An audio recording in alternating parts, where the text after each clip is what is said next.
माननीय व्यासपीठ, माझे परम मित्र राज श्रीकांत ठाकरे, शर्मिला वहिनी, शरद मराठे, आज सुप्रिया मराठे आलेल्या नाही तरी सकाळी त्यांच्याशी बोललो. त्यांच्या हृदयाच्या वॉलचं ऑपरेशन झालं त्यामुळे ते येऊ शकल्या नाहीत.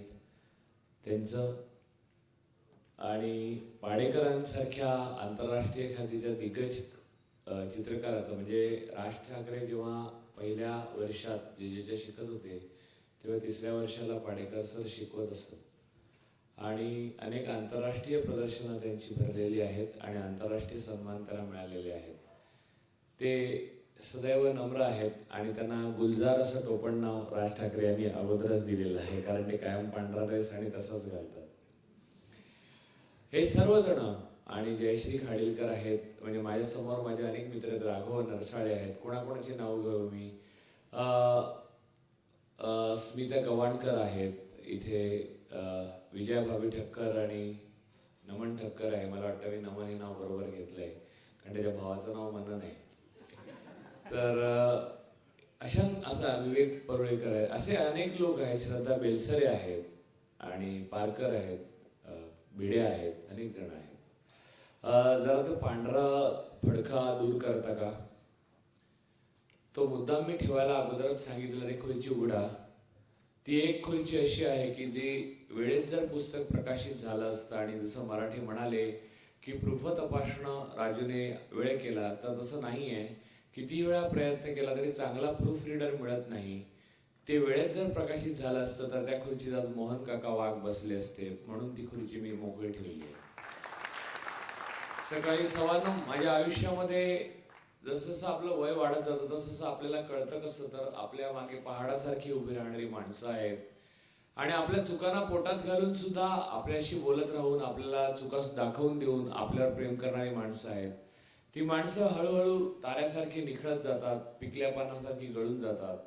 मग आपण एकटे उरतो आणि आपले निर्णय आपल्याला घ्यावे लागतात. आपल्या स्वातंत्र्याचा आपल्याला भय वाटायला लागतं आणि मग आपल्याला कळतं की आता आपलं वय व्हायला लागलंय.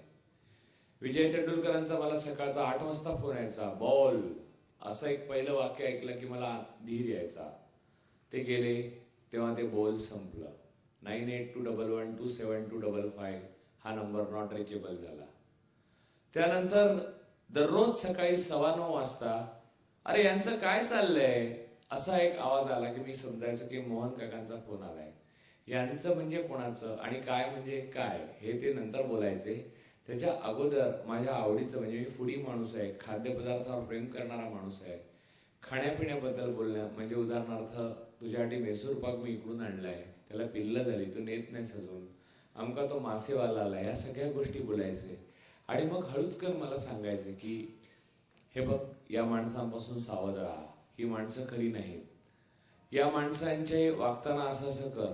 मी आयुष्यात या माणसामुळे रक्तबंबाळ झालो, या माणसानं मी आयुष्यात उच्च पदाला चढवलं आणि या माणसाने मला मनाला रक्तबंबाळ करून सोडलं.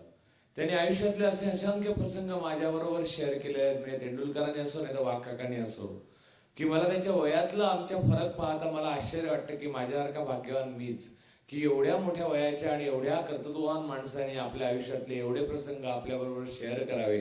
तेंडुलकरांचा आणि माझा 17 वर्षाचा जवळजवळ सहवास होता आणि वाकाकांना त्याहून कमी, पण मी तेवढंच खोलवर ओळखत होतो. हे माझ्या आयुष्यातलं भाग्यकारक योग आहे असं मी मानतो. ही खुर्ची रिकामी पाहताना आज मी सार्वजनिक जीवनात काही पथ्य आहेत, आम्ही रडू नाही शकत, पण माझं मन आज रडतंय एवढं तुम्ही विश्वास ठेवा. ते जेव्हा आजारी झाले तेव्हा काही काळानंतर माझ्या लक्षात आलं काय आहे ते, आणि मग त्यानंतर माझं मन खूप खचलं. असो, आता त्याच्यावर मी जास्त बोलणार नाही कारण तो आज मला विषय वाढवून आजचा प्रसंग बदलायचा नाही, विषय बदलायचा नाहीये. मूळ मुद्दा असा आहे की होय हा महाराष्ट्र धर्म हे पुस्तक आणि मंजिरी हा कविता संग्रह पाहायला त्यांना खूप आवडलं असतं. ते दोन्ही पुस्तकं मला जरा देता का? त्या संदर्भात अधिक बोलण्या अगोदर, होय हा महाराष्ट्र धर्म आहे हे पुस्तक मी खूप अगोदर प्लॅन केलं होतं. त्याच्यात अजून काही मला लिहायचं होतं, पण ते माझ्या वेळेअभावी आणि पुन्हा त्यातलं पुन्हा प्रूफ तपासायला लागणार, पुन्हा लिहायला लागणार या भीतीपायी राहून गेलं. ते मी प्रदीर्घ लिहीन. आणि त्याची जी अर्पण पत्रिका आहे ती मी तुम्हाला वाचून दाखवतो, आणि ती मुद्दाम वाचून दाखवतो त्याच्यासाठी की राज ठाकरे आणि यांनीच आज इथे येण्याचं औचित्य काय आहे ते पुढे सांगण्या अगोदर मला ही अर्पण पत्रिका वाचली पाहिजे. ती अर्पण पत्रिका अशी आहे: या महाराष्ट्रासाठी लढलेल्या, लढणाऱ्या, जगलेल्या, जगणाऱ्या, मेलेल्या, मरणाऱ्या सर्व महाराष्ट्र धर्मीयांना आणि परममित्र राज श्रीकांत ठाकरे यास प्रेमाचा जय महाराष्ट्र आणि पोटतिडकीने अर्पण. यातलं एक गोष्ट तुम्ही बारकाव्याने जर लक्षात घेतली तर मी राज ठाकरे असं सुद्धा लिहू शकलो असतो, पण राज श्रीकांत ठाकरे असं लिहिलं. याचं मुख्य कारण असं की शिवसेना नावाची संघटना जी काही उभी राहिली त्याच्यात 50% वाटा श्रीकांतजींचा होता. आणि जेव्हा जेव्हा शिवसेनेतल्या कोणत्याही माणसांकडून, म्हणजे बाळा ठाकरेंपासून, उद्धव ठाकरेंपासून ते खालच्या माणसापर्यंत, याने आमच्या जीवावर हा मोठा झाला असं म्हणतात, तेव्हा श्रीकांतजींचा हा मुलगा आहे आणि त्यांचंही योगदान या संघटनेत होतं हे विसरलं जातं. याचं मला परम वैषम्य वाटतं. म्हणून श्रीकांतजींचं नाव मी जाणीवपूर्वक नमूद केलं. हे काय पहिली घटना नाही, मी मागे पण लिहिलेलं होतं. रशियाच्या इतिहासात स्टॅलिन सत्तेवर आल्यावर ट्रॉट्स्कीने जणू काही क्रांतीत काही केलंच नाही. लिओन ट्रॉट्स्कीने ज्याने लाल सेना अख्खी उभी केली होती, त्याने त्याचा इतिहासातून नावच हद्दपार करण्यात आलं. त्याप्रमाणे शिवसेनेच्या इतिहासातून श्रीकांत ठाकरेंचं नाव, श्रीकांत केशव ठाकरे या माणसाचं नाव पुसून टाकण्यात आलं.